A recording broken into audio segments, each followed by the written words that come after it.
Antigamente a medicina era comparada ao sacerdócio. E isso era pela forma como os médicos se relacionavam com os pacientes. Um médico, ele conhecia profundamente a vida de cada paciente. Havia tempo para diálogo, havia tempo para reflexão. Infelizmente, hoje em dia, muito disso se perdeu. A medicina ela é mais rápida, ela é mais impessoal. Perdeu-se a chance de se conhecer cada história e de se aprender com ela. O médico, ele tem uma oportunidade única de crescer pessoalmente de uma forma que ele seria impossível acontecer vivendo simplesmente a própria vida. Quando nós médicos nos permitimos conhecer o outro, ouvir o outro, entender o outro, isso traz uma bagagem. E essa bagagem, quando se transforma em reflexão, permite que possamos ajudar mais pacientes.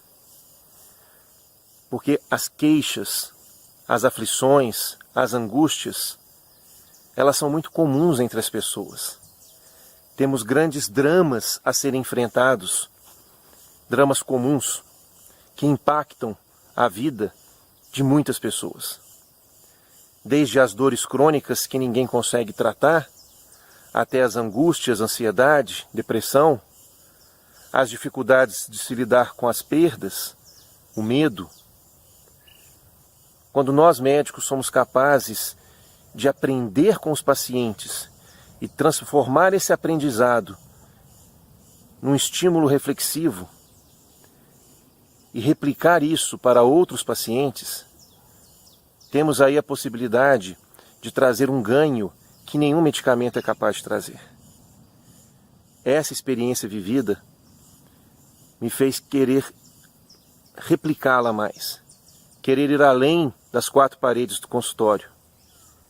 E é por isso que eu me atrevi a criar esse canal e a convidar você para essa reflexão.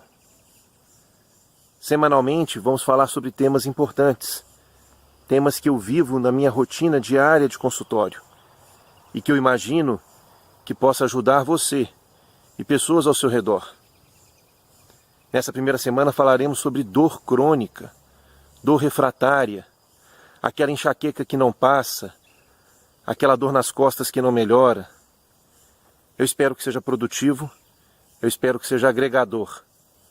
Ficarei aguardando o seu feedback para saber se eu estou no caminho certo e se vale a pena continuar semanalmente falando de temas que eu sei que são importantes. Bem-vindo ao Medicamente.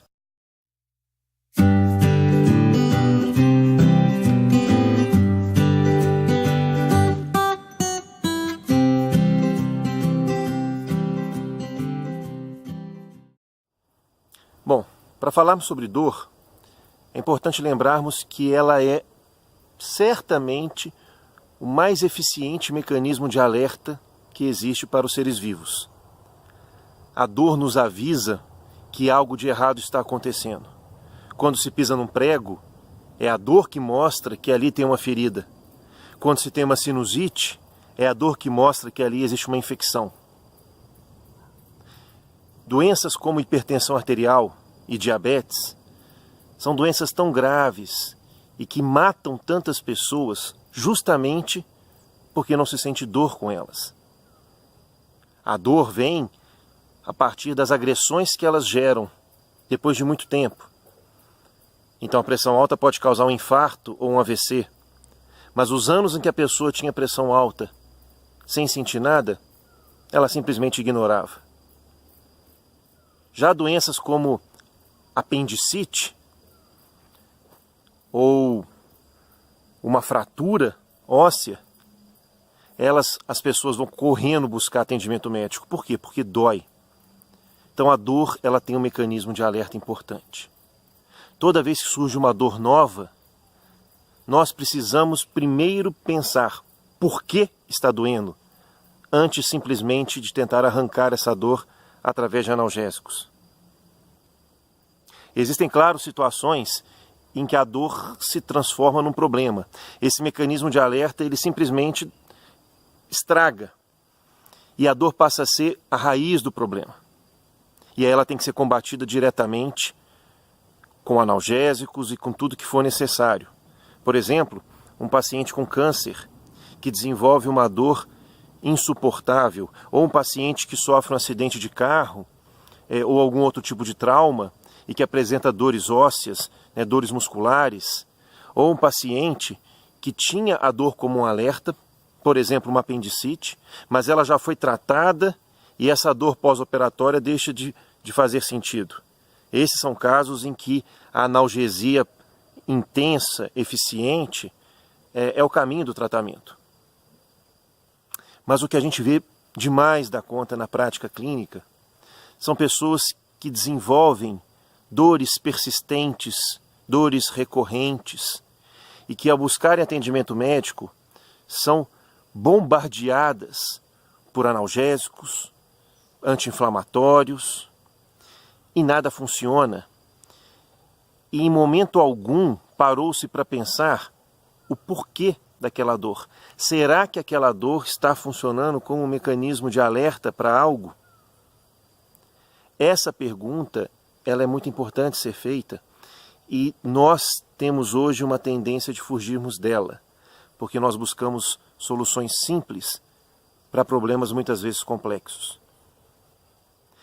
Então, por exemplo, uma pessoa que começa a ter dor nas costas, e aí faz um raio-x, faz uma tomografia, vê-se que não tem nenhum tipo de fratura, faz uma ressonância que não mostra nenhuma hérnia de disco, então a pessoa toma seu analgésico.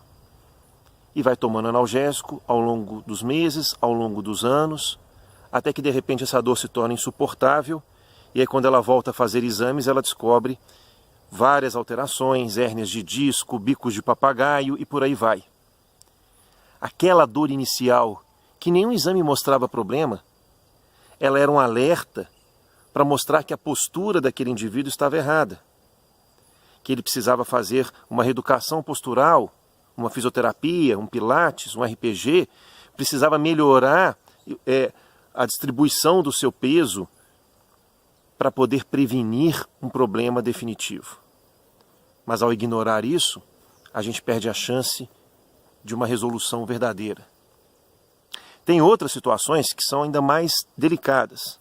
Por exemplo, uma pessoa com dor de cabeça crônica, em que essa dor se inicia a partir de um momento em que a vida passa a ficar muito pesada, o estresse do trabalho, dificuldades em casa, e aí entra aquele cenário da ansiedade, que é uma doença extremamente difícil de se abordar, uma vez que de alguma forma todos nós somos um pouco ansiosos, e que saber até que ponto essa ansiedade é algo, entre aspas, natural, ou até que ponto se tornou uma doença, muitas vezes isso não é tão claro. Aliás, a gente pode fazer um vídeo sobre ansiedade, caso vocês queiram, em algum outro momento. Mas nesses contextos em que a dor nos mostra que estamos ultrapassando os nossos limites, a percepção disso e a reflexão sobre isso acaba sendo muito mais delicada, muito mais difícil. E a tendência de mascarar isso através de caminhos fáceis acaba sendo frustrante. Eu, como neurologista, eu lido muito com as queixas de dor de cabeça. E no consultório, a enxaqueca ela é certamente uma das grandes causas e motivos de busca de auxílio. A enxaqueca ela é uma patologia que tem uma carga genética hereditária, na qual em determinadas circunstâncias existe um estímulo errado pelo cérebro e que gera uma dor intensa, uma dor com características bem peculiares, latejante, que a luz incomoda, que o barulho incomoda, que o estômago embrulha, e é aquela dor que parece que vai explodir a cabeça e demora para melhorar e depois recorre de novo. Algumas mulheres têm, por exemplo, todo o ciclo menstrual. Outras pessoas têm toda vez que comem determinado tipo de alimento. Outras pessoas por estarem dormindo pouco. E ao buscar atendimento médico, às vezes a consulta se restringe a analgésico ou analgésico e algum medicamento preventivo. E aí a pessoa toma o medicamento preventivo, chamado de profilático, e não melhora. E o médico vai trocando esses remédios profiláticos até que chega um ponto que ele fala: se a sua dor não tem tratamento, ou começa a se buscar cada vez medicamentos menos claros, menos seguros até. Porque, na verdade, em momento algum parou-se para pensar no porquê que essa enxaqueca tem disparado. Como é que está a sua qualidade de vida? Você faz atividade física? Você se alimenta adequadamente? Você consegue não absorver no seu trabalho ou na sua vida pessoal mais do que você dá conta? Você se preocupa demais com coisas que você não é capaz de resolver? Ah, eu tenho dor de cabeça toda vez que meu filho sai para a balada, porque eu fico muito tensa, eu fico muito preocupada, como se essa preocupação fosse proteger meu filho. Essa reflexão ela é importante. O porquê da dor. Entender isso é caminhar para o entendimento do seu próprio limite. Qual que é o meu limite pessoal? Quanto tempo eu aguento de trabalho? Quanto tempo eu aguento de dedicação para determinada função?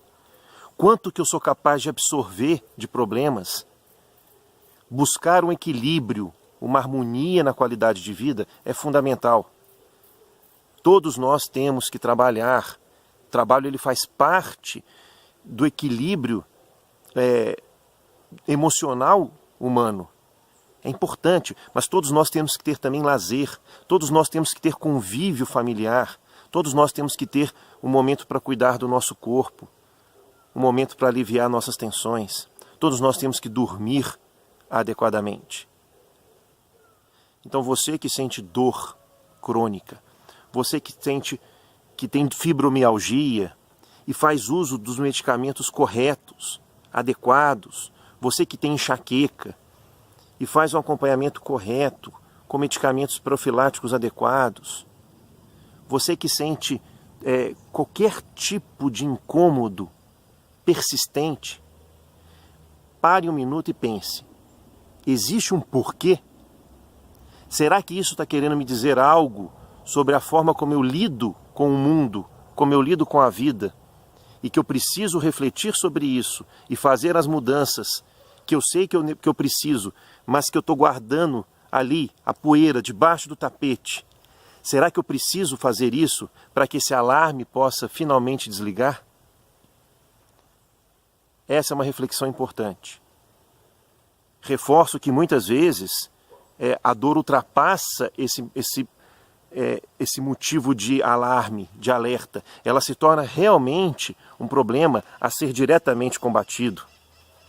Mas é muito importante a gente não cair na armadilha do simplismo e achar que basta tomar uma pílula milagrosa e que todas as dores vão passar. Nós precisamos encontrar nossa harmonia pessoal, nosso equilíbrio pessoal. E se nós não estivermos em equilíbrio, a nossa mente ela vai nos avisar, ela vai nos alertar. Nós vamos sentir no corpo sinais que não são um castigo divino ou simplesmente um azar do acaso, mas que são a forma de diálogo entre mente e corpo, para que a gente tenha a chance de olhar para dentro, de se analisar, de se sentir e de se conhecer melhor. Pense nisso. Se o vídeo foi útil para você, para iniciar essa reflexão, curta o vídeo, se inscreva no canal, e a ideia é que a gente possa fazer vídeos como esse, trabalhando reflexões. Eu espero que vocês mandem opiniões, sugestões de pautas para a gente poder discutir. Para a semana que vem, eu pretendo falar sobre saudade, sobre como lidar com as perdas, como conviver com o presente e com o futuro, sem abrir mão do passado, mas sem ficar preso a essas lembranças, de uma forma ruim, de uma forma triste. Meu nome é Gustavo Dayer e você assistiu o Medicamente.